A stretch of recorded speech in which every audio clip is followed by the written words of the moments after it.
Laurita, está aguardando você entrar aqui. Deixa eu só online para entrar, tá? Só depois que você estiver ao vivo, você... Já começou já, você falou agora no vídeo. Mentira. É verdade? Mentira. Verdade. Pode sair.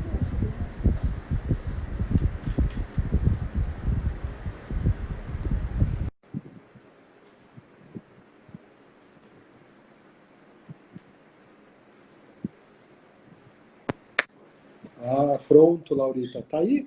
Tudo tranquilo? Tá ouvindo bem, Laurita? Tô te ouvindo bem. Tô ajustando aqui. Nossa, agora antes de entrar, meu celular caiu no chão aqui, achei que tivesse quebrado, meu. Falei, caramba, vamos ter que cancelar o negócio. Não, tudo bem Aquelas então. coisas, né? Seu celular funcionou. Boa noite, Lica. Boa noite, Lica. Depois você manda o pagamento pra gente. Salário caro. É a Lica que começa e faz as honras da casa? Não, somos nós mesmos aqui. Então, já Quer que eu te começamos já? apresente? Eu vou te apresentar, então, vai. Não, não. A gente, você que sabe, a gente um apresenta o outro. Isso. Não, primeiramente queria agradecer aqui o convite do LAPEG, né, no nome da professora Eliane de Toledo, da FCA, da Unicamp, grande parceira de anos, né? Então, obrigado pelo convite, a nossa Lica. É uma honra estar aqui junto com a professora Laurita Schiavon, minha colega da Faculdade de Educação Física da Unicamp, da área da ginástica, além de colega, uma grande amiga que eu tenho o maior respeito também como pesquisadora, como pessoa. Então é uma honra estar aqui com você, Laurita. Obrigada, Edivaldo. Também queria agradecer o convite aí da Lica, também para a gente estar participando aqui nessas lives aqui do LAPEG, né, do Laboratório de Estudos e Experiências em Ginástica lá da FCA, né, que a Lica coordena. E hoje a gente está aqui, né? Eu já fiz uma outra live com a Lica apresentando esse projeto mais amplo, que eu vou falar um pouquinho daqui a pouco.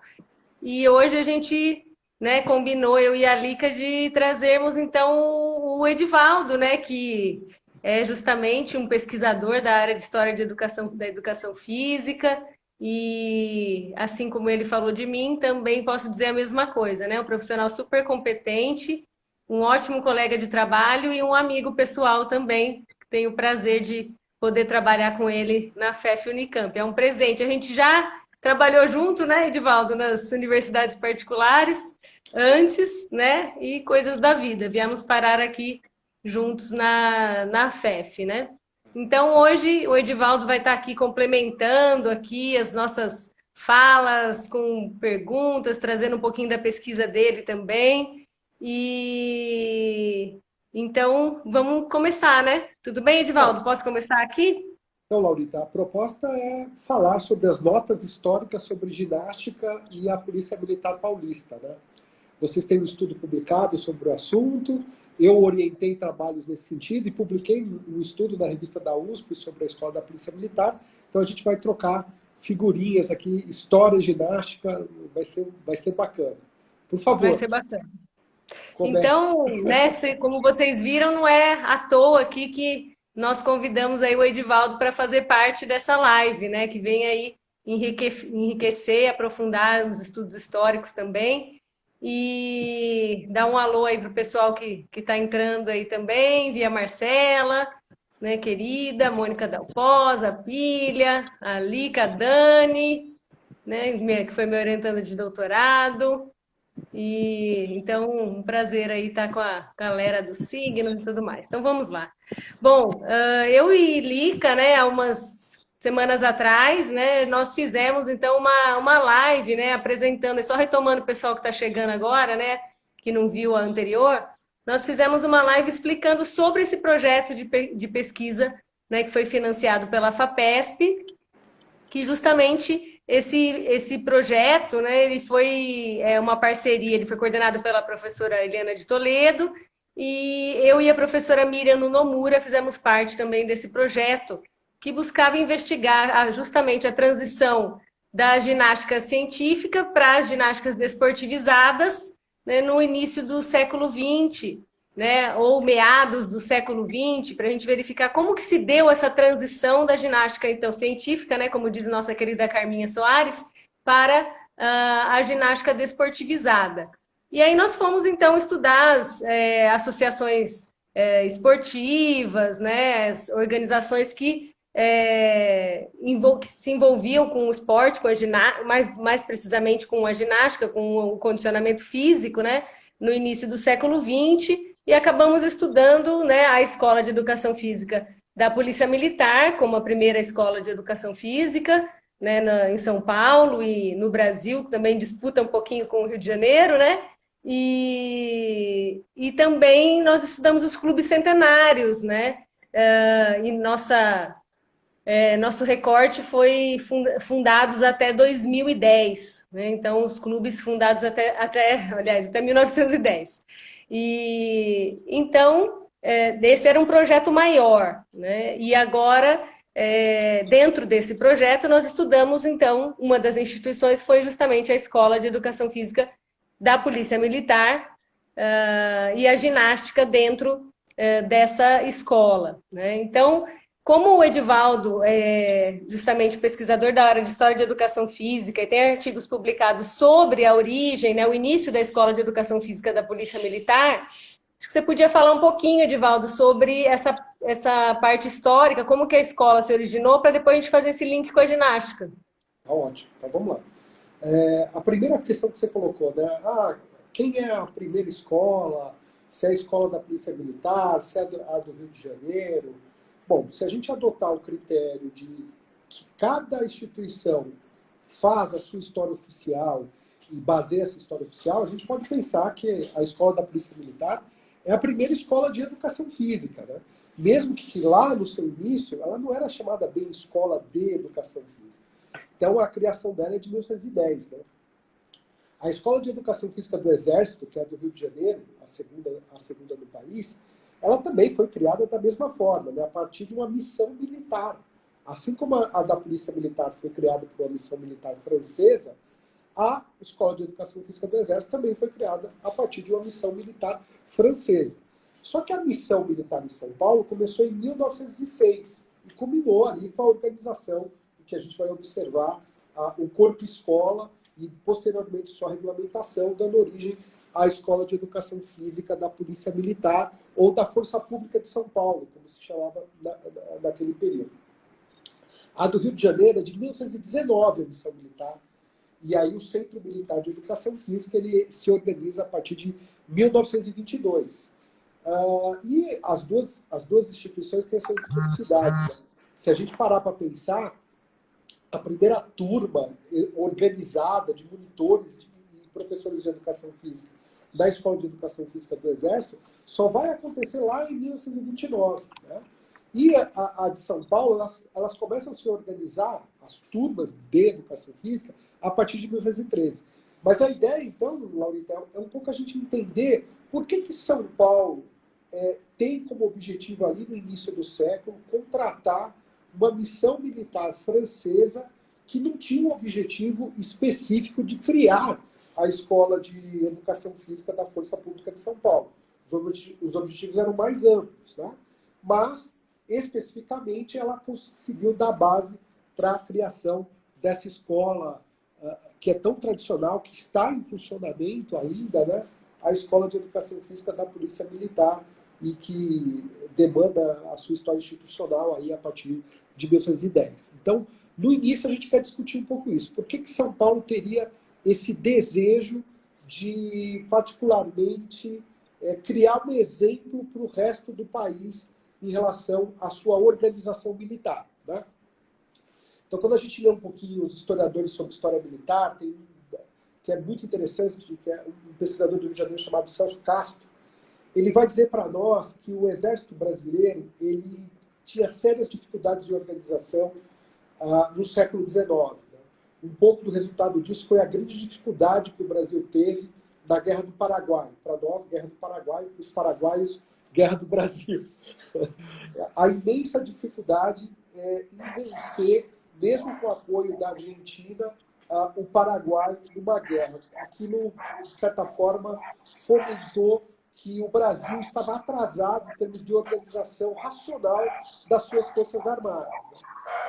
Com a proclamação da República, vai existir, então, a necessidade de se pensar um exército mais pautado na ideia de uma militarização racional, uma militarização mais científica. Isso começa lá no Exército Brasileiro. Então, o Celso Castro vai dizer, tem 2 grupos de militares no início do século XX ali no Exército Brasileiro, no Rio, organizado a partir do Rio de Janeiro.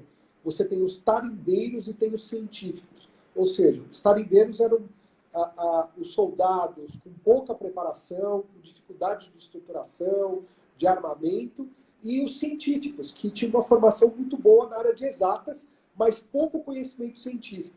Então, havia necessidade de organizar o Exército Brasileiro em termos de instituição militar de maneira mais racional.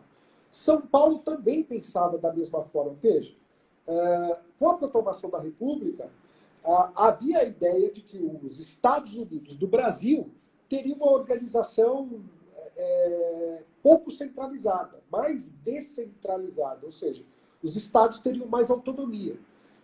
No sentido de que os estados têm mais autonomia, São Paulo pensou não só em organizar uma polícia que desse conta das questões de segurança pública. Na verdade, estava sendo organizado um verdadeiro exército paulista. Tá? Um exército paralelo ao Exército Nacional. E a gente vai perceber que o investimento nesse período, a partir da primeira missão militar francesa, ele é tão forte que a gente pode pensar que isso causou uma certa preocupação, inclusive, às instituições nacionais em relação a que São Paulo estava, além do seu crescimento econômico, da sua importância política ali da República Velha, da Primeira República, ele também era um Estado que estava se organizando militarmente.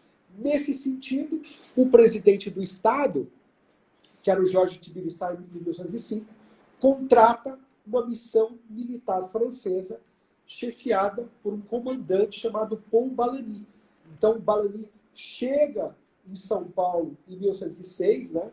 É até interessante o relato que, por exemplo, Daniel Barsottini, que foi um aluno que a gente orientou lá no mestrado da Universidade de São Judas Tadeu, foi orientado também pela professora Sheila, lá da Universidade de São Judas Tadeu, ele relata, né? É uma chegada da Estação da Luz, primeiro no Porto de Santos, aí da Estação de Trem da Luz, e eu vou explorando, num artigo que eu publiquei na revista da USP, como é que a imprensa recebeu essa missão militar francesa e como recebeu esses militares que pautaram a criação, primeiramente, de 2 salas, um curso de esgrima e um curso de ginástica. A organização desse curso de esgrima, conjuntamente com o curso de ginástica, regulamentado a partir de 1913, dá origem à Escola de Educação Física da Força Pública de São Paulo. Né? Mas a missão militar ela começa lá em 1906. Mas veja, quando eles chegam em 1906, esses franceses eram só 3. Só 3 franceses. Então, com o passar do tempo, entre 1906 e 1913, houve um maior investimento do Estado de São Paulo em relação a essa missão militar, e houve também um investimento a partir das autoridades francesas. Né? Que inclusive então, o Delphine Balancier, que era o professor de esgrima, e o Louis Lemaitre, que era o professor de ginástica. Né? Eles chegam posteriormente, né? O Balany, ele chega em 1906, acompanhado de 2 outros oficiais. Só para você ter uma ideia da dificuldade de como foi a adaptação, desses oficiais franceses, o Raoul Degrel, ele foi assassinado em São Paulo.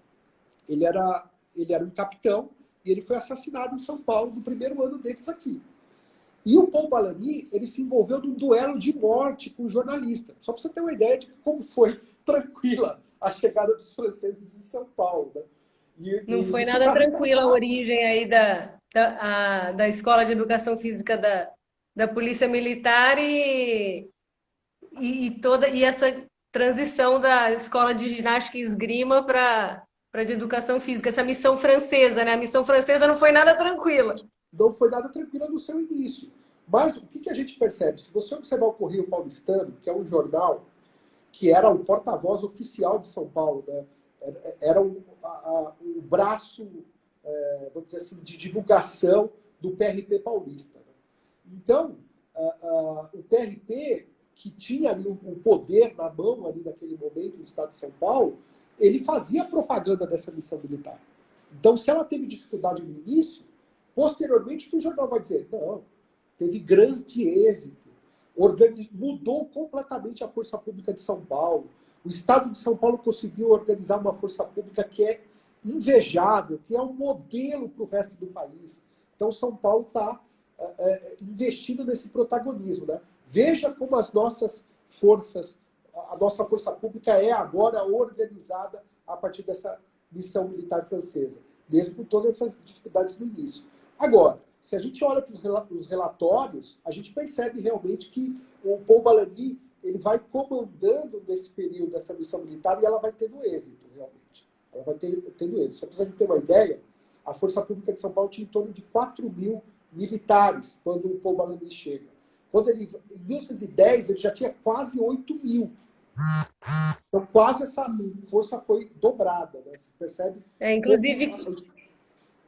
Inclusive, quando nós fizemos a pesquisa lá em loco e tal, na Escola de Educação Física da Polícia Militar, né, o próprio major lá que nos recebeu, o Major Merino, ele estava falando, né, sobre essa questão de que de tornar também a missão francesa, né, ela tinha a missão de tornar os soldados mais polidos, né, então mais coerente com aquilo que São Paulo queria ser, né, e com a dinâmica, né, de São Paulo e como se fosse tirar os capatazes da rua, né, e transformá-los lá em pessoas que poderiam ter um equilíbrio maior, uma polidez no trato com as pessoas mesmo, né?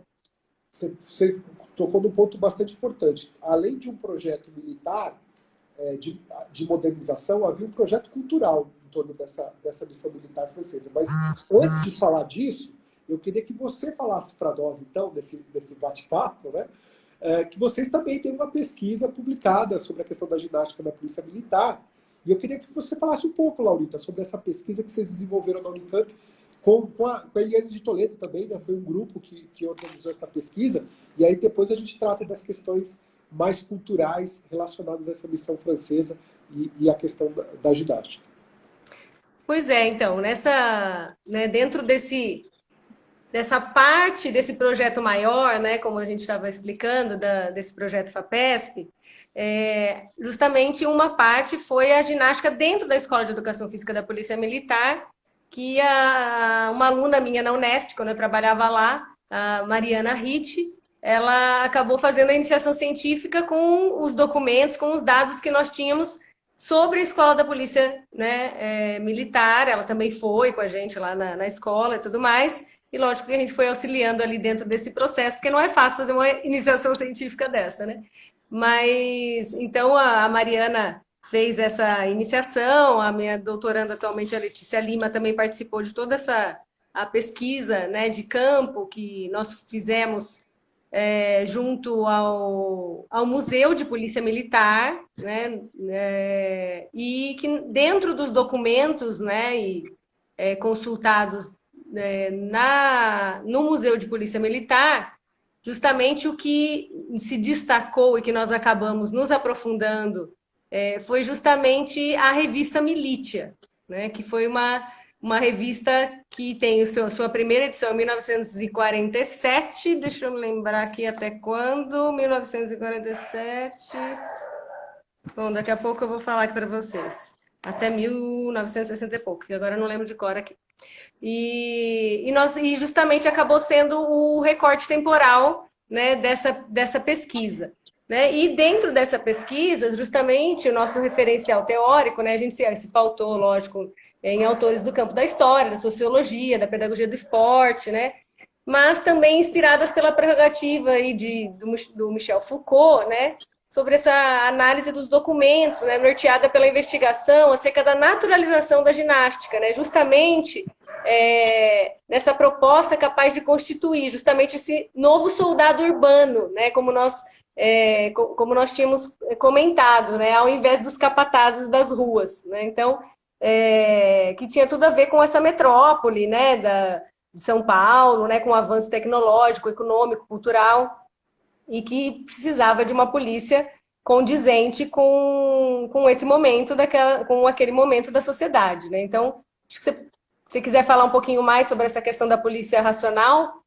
Então, Laurita, é interessante, né? Quando a gente vê os discursos do Jorge Tibiriçá já em 1905, que era o presidente do Estado, né? E que ia para a imprensa defender a questão dessa missão militar francesa, da reforma dessa polícia, ele dizia, olha, São Paulo precisa de uma polícia racional e avessa às ideologias. Ou seja, essa é a perspectiva do governo, né? Essa é a perspectiva do discurso oficial, essa é a perspectiva de um país e de uma cidade, e também, no caso aí específico do estado de São Paulo, tentando, se imaginando como moderno, né? Então, é interessante a gente imaginar e pensar isso. Espera aí. São Paulo não era tão moderno assim, né? Os historiadores que estão estudando a cidade de São Paulo, eles vêm questionando essa ideia de que São Paulo fosse muito moderna nos anos 20, um símbolo de civilização. Mas por quê? Havia uma série de questões estruturais que não estavam sendo resolvidas ali naquela cidade, né? São Paulo era uma das cidades ali no início do século XX de maior imigração do mundo. Quer dizer, ela recebia muitos imigrantes. Então, as questões culturais, criar uma identidade paulista era algo importante para essas autoridades. Então, eles incentivam muito esse discurso. Não, vamos fazer vamos promover um Estado representando aí uma cidade que representa, que mostra todas essas características modernas. Uma cidade racional, e como é uma cidade racional, as pessoas que convivem nessa cidade, elas têm uma determinada civilidade. E essa civilidade também tem que ser evidenciada na sua polícia, né? Uma polícia... Veja, embora o discurso fosse muito ligado à modernidade, a cidade de São Paulo tinha uma série de dificuldades sociais, econômicas. Embora houvesse esse crescimento, essa modernização ela atingia as pessoas de maneiras diferentes. Ela atingia, por exemplo, as classes de maneira bem diferente. Mas quando a gente observa o discurso oficial dessas pessoas, dos governantes, São Paulo moderno, uma polícia extremamente moderna agora, a gente está construindo essa polícia racional, uma polícia que é avessa às ideologias. Em que sentido essa questão da avessa às ideologias? Estamos formando aqui um exército paulista que não é contaminado por nenhuma perspectiva partidária, político-partidária. Estamos formando homens que terão a missão de agir racionalmente a partir de princípios científicos. Teremos uma polícia científica, né? Então, o discurso da ciência, o discurso da moderação, começa a penetrar de maneira simbólica nessas instituições, de maneira muito forte. Isso não quer dizer que era algo uniforme, né? A polícia era desse jeito, né? Veja, a partir da missão militar francesa, a polícia de São Paulo se tornou uma das polícias mais racionalizadas, mais científicas do país e virou símbolo para todo o país. Bom, essa era a imagem, a identidade que São Paulo queria exportar para os outros estados. Então, como é que a gente consegue perceber isso? Eles organizavam desfiles, apresentações, exibições, treinamentos militares.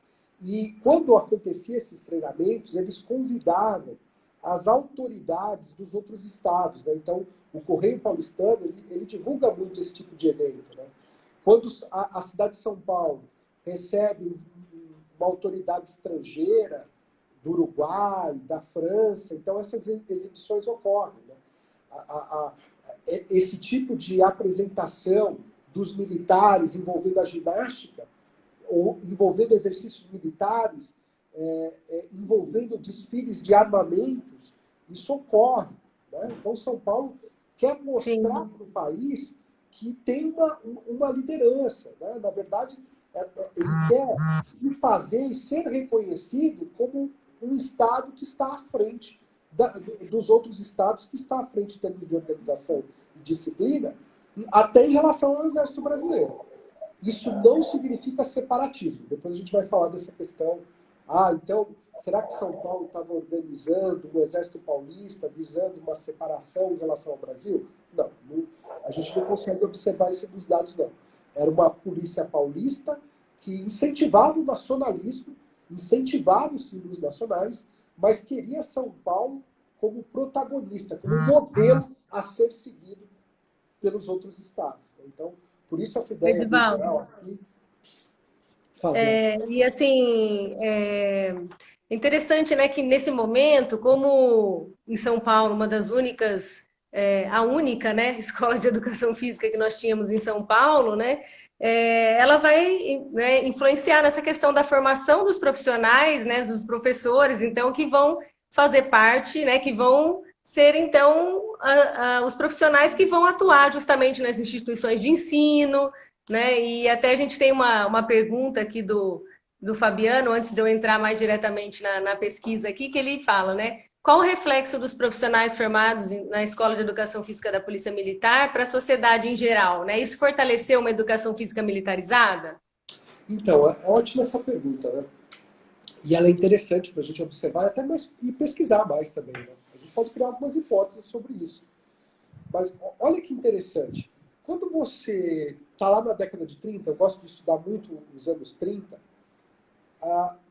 as outras escolas que estão se organizando na década de 30, a referência é a escola de educação física do Exército. Há um silêncio sobre a escola de educação física da Força Pública de São Paulo. Não que ela não fosse importante, não que ela não tivesse repercussão, mas a partir do momento que o Exército consegue organizar, né, o Exército consegue organizar a sua escola, a escola do Exército ela é muito mais divulgada quando você tem aquele momento da década de 30 que, por exemplo, é organizada a Escola de Educação Física de Vitória, é organizada a própria Escola Civil de São Paulo, que vai ser depois encampada pela Universidade de São Paulo. A referência é a Escola de Educação Física do Exército. Não é a escola da Força Pública de São Paulo. Não, isso não quer dizer que não houvesse trocas, mas a grande referência, a grande influenciadora dos cursos, dos primeiros cursos civis, era a Escola de Educação Física do Exército, e não a Escola da Força Pública de São Paulo. O protagonismo da Escola do Exército era maior. É algo interessante para a gente pensar, né? Embora São Paulo quisesse ser a referência, quando você observa a organização dessas escolas civis na década de 30, a gente sempre percebe que o que é comentado, a Escola de Educação Física do Exército. Agora, tem um detalhe, né? Enquanto, no primeiro momento, a Escola de Educação Física da Força Pública de São Paulo sempre ficou restrita aos seus militares e aos seus oficiais, né?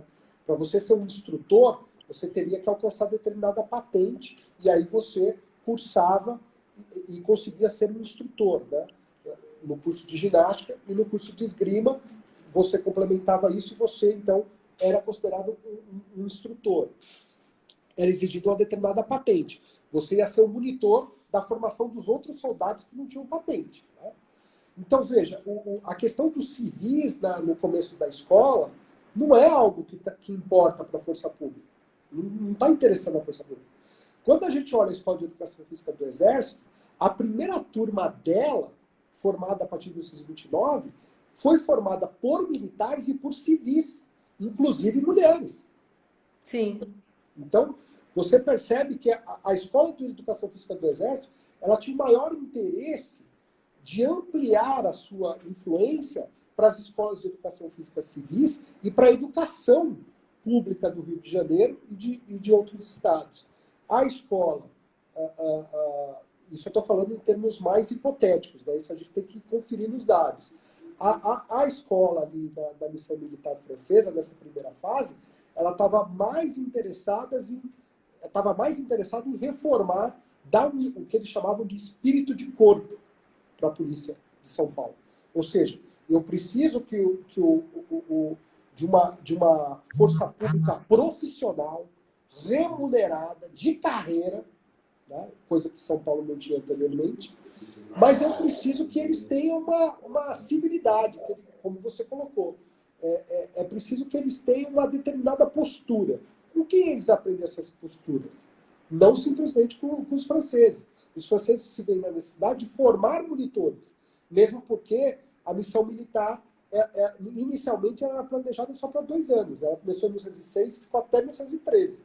Ela só acaba definitivamente por causa do início da Primeira Guerra Mundial, que o Paul Bellamy vai lá para a Primeira Guerra Mundial, e ele é de Nantes, né, ele é da cidade de Nantes, na França, e acaba morrendo na Primeira Guerra Mundial, o Paul Bellamy. Né? Isso eu descobri trocando figurinhas com os colegas lá da Universidade de Nantes, na França, que pesquisaram o Paul Bellamy e trouxeram isso para nós, para o nosso grupo. Ele morreu na Primeira Guerra Mundial. As fofocas da história. Bom, vamos lá. Então, a gente, né, voltando aqui um pouquinho e vendo essa importância também, né, da ginástica dentro desse processo de formação todo nesse momento, né? Dentro da pesquisa que nós fizemos, a gente, né, que nós acabamos focalizando no período que eu fui olhar minha colinha aqui, é de 1947 a 1971, as edições, né, da revista Militia, se apresenta em 3 fases lá, mas não vem ao caso agora.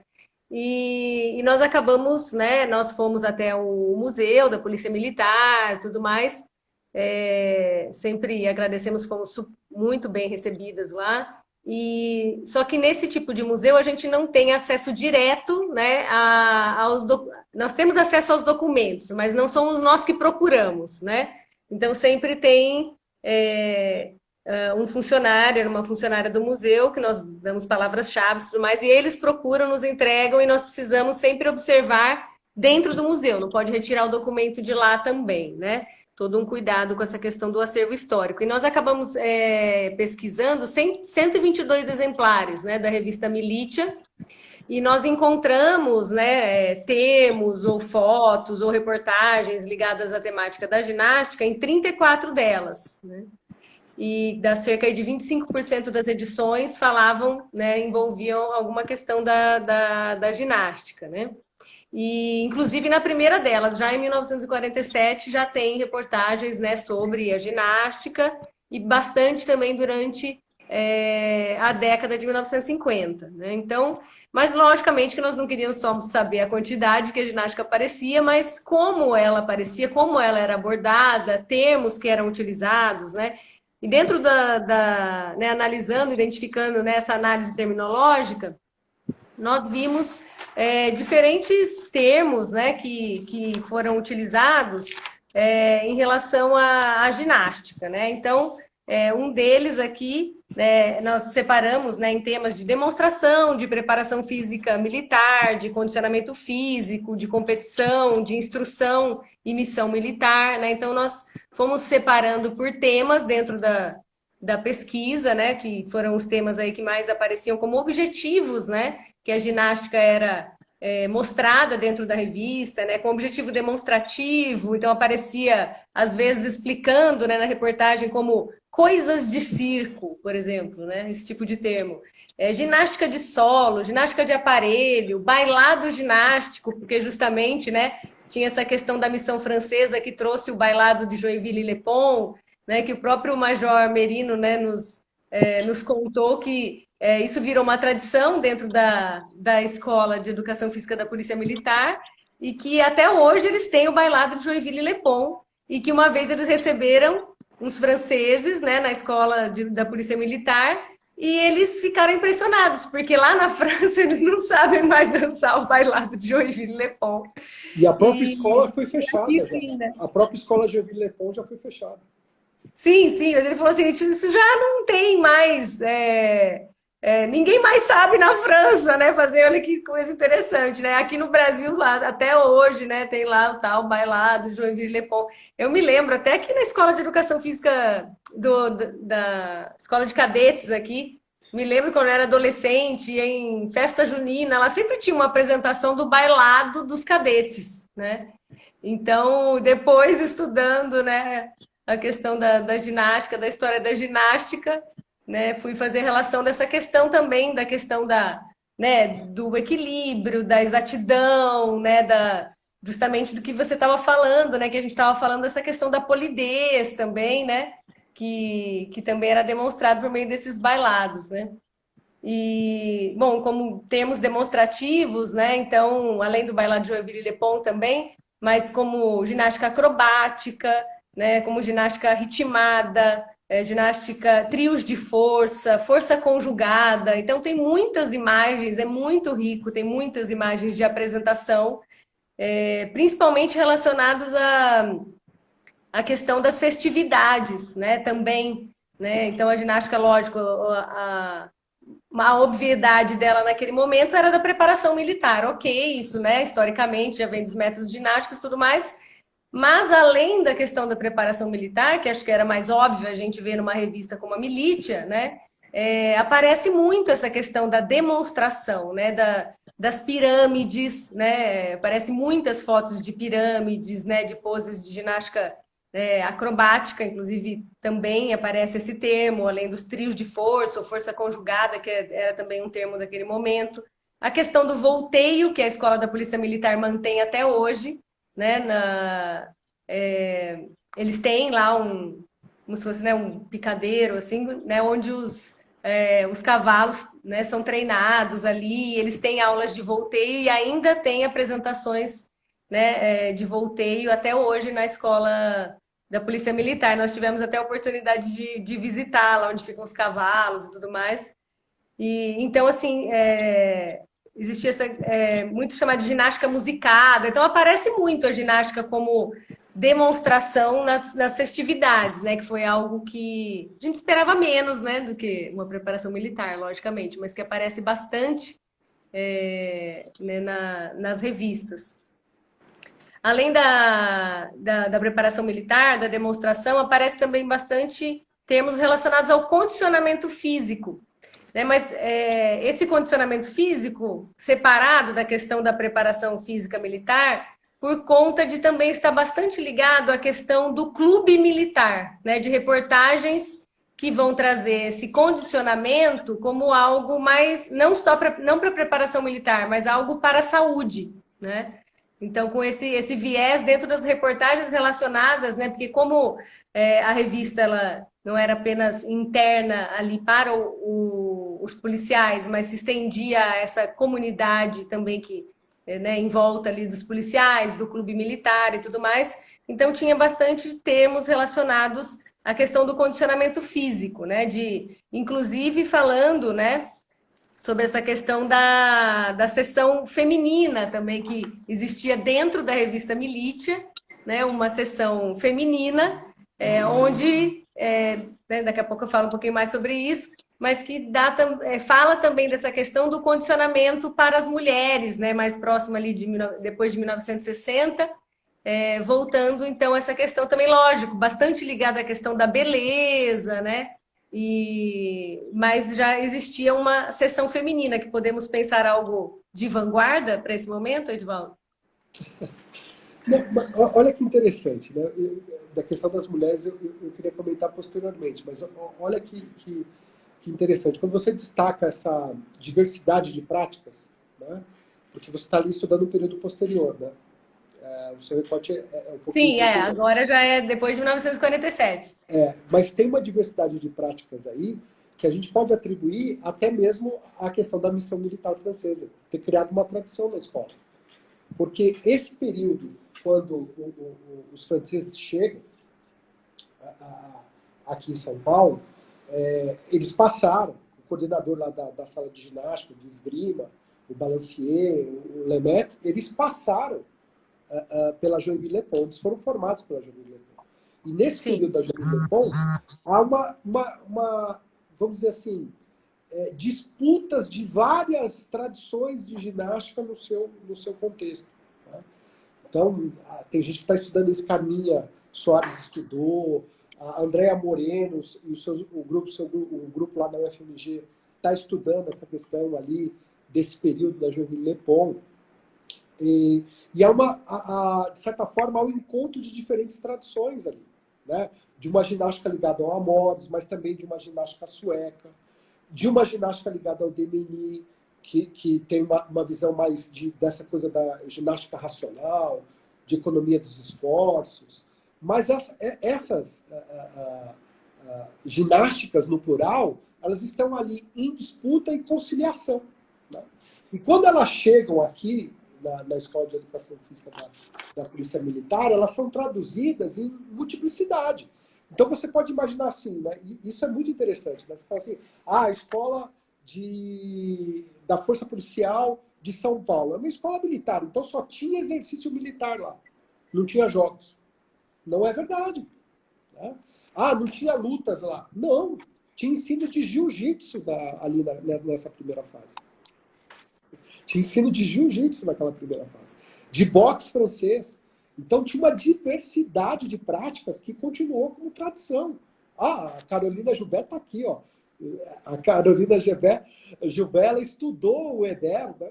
E o Hébert também, ele está ali em disputa. Essas ginásticas estão em disputa na Joinville Le Pont, estão em disputa na França. E quando você tem a organização disso aqui em São Paulo, a gente não pode imaginar de que a prática está restrita a uma determinada ginástica, imaginada como militar, e restrita à questão da esgrima. Não, tem uma multiplicidade de práticas que vocês encontraram nesse período posterior, mas que a gente já encontra na missão militar francesa, né? Então, isso é bem bacana da gente perceber essa diversidade, que é uma característica ali francesa que vem para a escola e fica, né? Você falou do volteio, olha que barato, né? Um volteio são atividades, né, de ginástica acrobáticas em cima de um cavalo. Isso é circo, mas que fica ali dentro desse discurso que se coloca, não, aqui a ginástica é racional, ela é científica, mas mesmo sendo racional e científica, ela não deixa de dialogar com outras culturas, com a cultura circense. Volteio, gente. Tá? É uma prática circense. E está lá dentro do universo do que se chama de uma ginástica racional, científica, metódica, e está lá, né? Então, é bacana a gente que hoje talvez tenha sido influenciada por isso também, né? Porque hoje, depois, vai se tornar uma modalidade esportiva, né? Então... Exatamente, né? Você vê que bacana que é essa questão, essa dinâmica cultural, né? Você tem esse confronto, essa disputa entre diferentes práticas, mas essas práticas elas vão se imbricando e aí os conflitos são deixados de lado, eles são esquecidos e viram tudo a mesma coisa. Então, isso aqui é ginástica. Então, o período anterior... Oi. Essa questão das mulheres, né, dentro da revista Militia, que começa a aparecer uma seção feminina dentro da revista Militia, né? E não especificamente direcionada para policiais femininas, mas para mulheres, né? E aí tem uma citação, né? Tem uma fala lá que diz assim: para as leitoras que desejam perder alguns quilos e, portanto, pretendem tornar sua silhueta mais esguia e delicada. 1953. Né? Então, e também tem uma outra fala aqui dessa também relacionada ao condicionamento. Na manhã fria, antes do banho, crie coragem e faça 15 minutos de ginástica. Ajuda a manter o corpo em dia e esquenta também. Alguns exercícios são fundamentais. Em pouco tempo você poderá dominá-los e não existe nenhum sacrifício. O corpo poderá doer por uns dias. Depois você notará que anda bem mais disposta. Isso você encontrou nos anos 50, né, Laurita? Essa aqui, aquela era de 1953, essa é de 1970, a edição, dessa última citação. Você perguntou para mim se isso era uma vanguarda. Não, não era uma vanguarda. Sabe por quê? Na década de 30, você encontra muita coisa sobre ginástica para as mulheres e você encontra uma defesa. Por exemplo, se pegar os jornais, a grande imprensa do Rio de Janeiro e São Paulo, você vai ver uma defesa desses jornais em relação à prática de esportes e à prática de ginástica por parte das mulheres, já na década de 30. Mas aí a gente está falando da instituição civil. Na instituição militar, Eu não vi isso, por exemplo. No período que eu estudei ali, 0 mulheres na escola Força Pública de São Paulo. Na do Exército, não. Você tinha ali a turma formada de civis, inclusive mulheres. Mas Sim. na Força Pública de São Paulo não foi contado absolutamente nada em relação às mulheres. Então, não poderia falar que, olha, a Força Pública foi vanguarda nessa questão das mulheres. Não. Isso já estava presente na sociedade civil desde a década de 30. Só para você ter uma ideia, tinha cirurgia plástica na década de 30 já, e já havia propaganda para que as mulheres fizessem cirurgia plástica em relação às rugas na década de 1930. Então, não Nossa. era, não é, não é Mas assim, se a vanguarda. gente for voltar para essa questão da mulher, para o mercado de trabalho, saindo de casa e tudo mais, é um movimento que vai acontecer posteriormente, né? Mesmo que tenha alguns indícios, alguns acontecimentos mais iniciais na década de 30, né, Edivaldo? Mas que vai acontecer mais próximo da década de 70, 80 mesmo, né? Desse movimento, principalmente da ginástica de condicionamento, né, das mulheres, de saída né, para o mercado de trabalho. Então, eu acho que também isso deve, né, tem uma influência mais direta desse movimento que está surgindo, né, que se ele vai ter um boom na década de 80, logicamente que ele não começa de uma hora para outra, né? Então, é interessante enxergar isso também, né? Para quem está assistindo e quer se especializar e entender um pouco mais sobre isso, né, a gente que é aqui da área de história tem que indicar. A Silvana Gellner é uma pesquisadora que dedicou a vida a essa questão das mulheres e a conquista do protagonismo das mulheres no esporte e na ginástica. Né? Sim, Agora, sim. Inclusive, só a para não deixar de falar, mas a própria tese da Lica, né, da Eliana de Toledo, fala sobre essa questão da ginástica de condicionamento, né, a partir, né, do olhar ali da análise da revista Veja na década de 80, né, que vem mostrar, né, essa influência grande aí da ginástica de condicionamento nesse momento, né? sem dúvida, isso vai se tornando cada vez mais presente na sociedade. Né?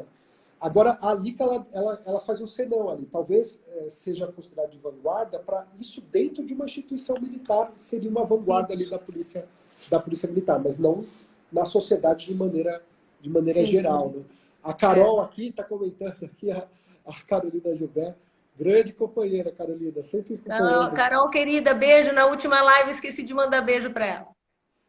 Vai falando disso, da questão da presença das mulheres na década de 20 e na década de 30. Né? É sempre importante a gente ressaltar que o campo esportivo foi um campo conquistado pelas mulheres, né? Que não foi uma coisa assim Ainda colocada. é. Ainda é, né? Paulatinamente está sendo conquistado. Né? É, judô era proibido em 1970 e pouco, não podia. Era proibido, né?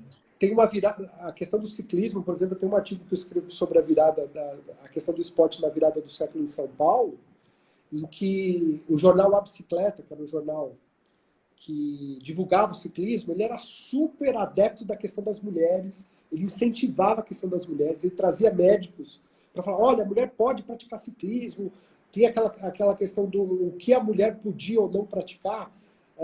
Havia uma imprensa super interessada na participação das mulheres, né? Porque aumentava também o mercado consumidor. Mas isso não quer dizer que era como a sociedade pensava, né?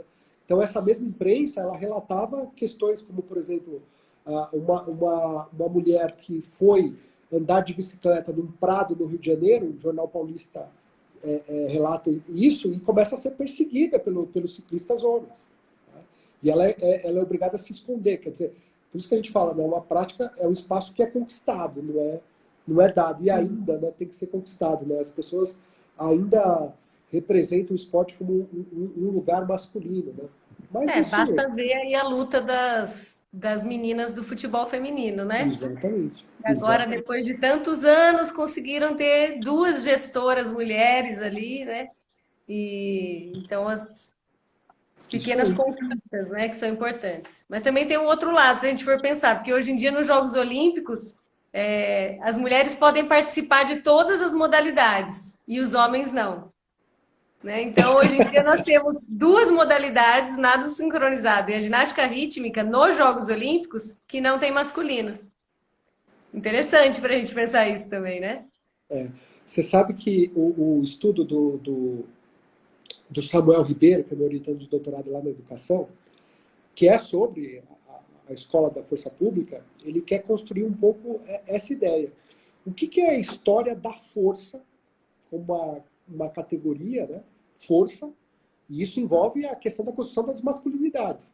Como é a construção da masculinidade nesse universo? Né? Isso passa por isso, quer dizer, por que um homem não pode praticar nado sincronizado? Né? Por conta de uma determinada construção de masculinidade. Mas aí tem os especialistas para discutir essas questões de gênero, eu sou muito... não é o nosso assunto hoje. Não é o nosso assunto. Vamos voltar aqui, né? E além dessa questão também do feminino, né, tem também essa questão, ainda dentro do condicionamento físico, que a ginástica aparece entre outras modalidades esportivas, né, como o voleibol, basquetebol, futebol, esgrima, natação, atletismo, né? Então, né, algumas coisas que você estava falando também. Isso numa revista Militia de 19... A ginástica de ações põe tão alto o conceito de quem a pratica, pois atesta o índice físico de uma raça forte. Contará com a assistência dos nossos tão distintos como competentes especialistas, Capitão Hamilton, Tenente Nóbrega e tal.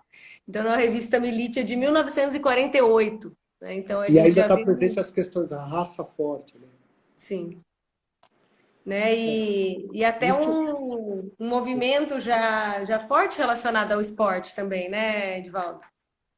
Você vê, essa questão da ideia de esporte como uma eugenia, né? A própria ideia da ginástica como práticas que fomentariam o desenvolvimento da raça, isso é uma coisa que você vê. A gente não pode imputar um recorte ali, isso terminou nos anos 30 e 40, depois não teve mais. Né? O discurso da raça forte, ele continuou, né? Ele, logicamente, com outras condições materiais, outras questões econômicas, com a dinâmica cultural, ele se transforma, mas ele ainda está presente ali o discurso de que essas práticas fomentariam a raça, dariam identidade ao brasileiro, dariam identidade ao paulista, construiriam o novo homem, a nova mulher, nesse contexto do Brasil, do estado de São Paulo. Isso é uma coisa muito forte. Quando a gente percebe os discursos que vão fomentar a organização de escolas de educação física, eles sempre passam por aí, Laurita. A ideia de que uma escola de educação física vai ser a fomentadora de uma raça mais forte. E essa raça mais forte vai constituir um povo mais produtivo, mais saudável. Então, são representações que a gente continua observando depois dessa primeira metade do século XX. Né? Sim. E até nosso tempo já tá indo. Até como uma última temática que aparece também na revista Militia para ginástica é a questão da competição, né? Onde os militares os policiais começam a participar das competições da Federação Paulista de Ginástica, né? Porque tinha uma influência muito grande também de treinadores que eram militares, né? E aí alguns policiais que se destacaram, inclusive ganhando medalhas dentro da Federação de Ginástica, e isso foi muito... teve um lugar assim especial dentro da revista Militia para ressaltar, né, essa questão do destaque, que também que já é também já mais de 1962 e tal, que também tem uma influência do movimento esportivo generalizado também, né? Essa questão do Listelô, que também vai ter uma influência grande, né, na capacitação dentro, não só militar, como civil também, né? Uma grande influência. Mas você sabe que essa questão do esporte, geralmente as pessoas têm a ideia de que quando a educação física foi organizada em escolas, havia uma disputa sobre esporte versus ginástica. Né? Mas no momento da organização ali da década de 30, há muito mais um encontro entre esporte e ginástica, os franceses contribuíram para isso, do que a ginástica versus esporte. Não, eles podem conviver plenamente e um vai, de certa forma, fomentar o outro. Então, isso que você está lendo em relação a essas fontes está extremamente relacionado com essa ideia de que ginástica não é ginástica versus esporte, é ginástica e esporte como complementares.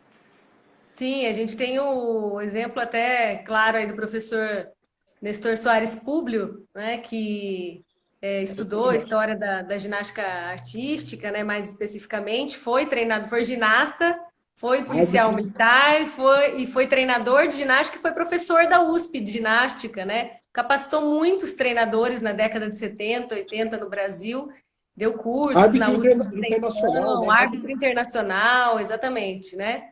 Professor Públio aí que está com seus oitentinha, e mais firme e forte como um bom ginasta.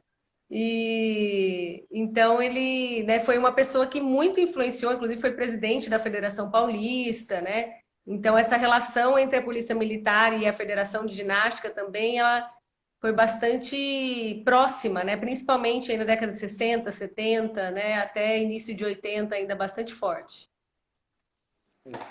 Eles tinham Bom, muito contato com o Edivaldo, Listelô, né? Eles tinham muito estamos contato com o terminando Listelô. aí. Temos 5 minutos. Ah, Você é? quer falar mais um pouquinho do Listelô aí? Não, não, é interessante essa troca. Aí, nesse outro momento posterior, o Listelô é uma figura assim, super importante nos anos 60, 70, no Brasil, e ele está dialogando tanto com o público quanto também com o Antônio Boaventura, né? Então, mas esse a gente tem que falar de outra oportunidade. Esse merece uma live só para ele, né? Não só uma live, várias. Então, inclusive, Lica, fica a dica para você aí que também tem publicação sobre o Boaventura, que o acervo dele está hoje em dia na Faculdade de Educação Física da Unicamp, né? Que é uma honra para a gente ter esse acervo lá. E um professor que também muito influenciou a ginástica, né, no estado de São Paulo. Então é isso, Edivaldo. Ó, nós temos 2 minutinhos. Queria, em nome da Lica e do LAPEJ, agradecer a sua participação como, né, um pesquisador da história de educação física, que encantou aqui a gente com a sua fala, complementando aqui os dados que a gente traz da pesquisa. Lica, ótima parceria. A gente combinou direitinho o roteiro, a gente decorou, né? Todas as falas foram decoradas. Nós tínhamos aqui uma pergunta que eu fazia para ele fazia para mim, pessoal. Muito bacana, sempre um prazer. Não, mas teve um monte que a gente também não combinou, vai. Tá certo. Tá certo. É a experiência da estrada. Muito bom. Laurita, muito bom estar com você, muito bom estar com a Lica. Grandes companheiras, maior admiração por vocês. Obrigado pelo convite. Gente, um beijo para vocês todos. O Hugo entrou, a Carol querida, que está aí ainda, o Gustavo Chida, a Michele Carbinato, a Andréia Desidério, a Michele de Goiás, porque o sobrenome dela não é de Oliveira, é de Goiás. Quem mais? A Dani querida. Então, o Renato Ágil, que também está aí. Um beijo, querido, foi meu aluno lá na Metro. A Fernanda Chaparim. Então, gente, semana que vem tem outra live sobre a continuidade também de outras partes do projeto FAPESP. Aguardem, segunda-feira, às 6 horas, Lica, LAPEJ, eles irão postar aí mais divulgações para vocês, tá bom? Obrigada, Edivaldo. Um beijo. Beijo para vocês pelo trabalho. Beijo. Palminhas. Tchau, tchau.